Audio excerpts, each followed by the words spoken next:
আসসালামু আলাইকুম বন্ধুরা, বলতে পারবেন এই জায়গাটি কোথায়? বাংলাদেশের রাজধানী ঢাকা শহরের অন্যতম একটি ব্যস্ততম এলাকা, যেখানে লক্ষ লক্ষ মানুষ প্রতিদিন রুজি উপার্জনের জন্য আসে। হ্যাঁ, গুলশান 2 নম্বর। মূলত আজকে গুলশান 2 নম্বর থেকে ফেরার পথে রাস্তার এই গোল চত্বরের এখানে সুন্দর একটি গাছ দেখতে পেলাম।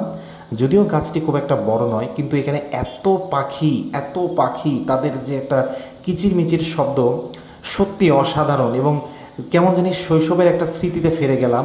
এবং আমার মনে পড়ে গেল নবীজির একটি সেই বিখ্যাত হাদিসের কথা, যে তোমরা যদি দেখো কিয়ামতও এসে গেছে তাও একটি বৃক্ষ রোপণ করো।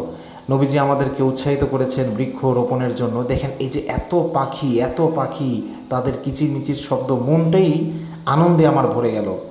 এরকম গাছ আমি মনে করি আমাদের ঢাকা শহরে আরও বেশি করে লাগানো উচিত, যাতে এই নিরীহ প্রাণীগুলো তাদের একটি ঠিকানা খুঁজে পায়।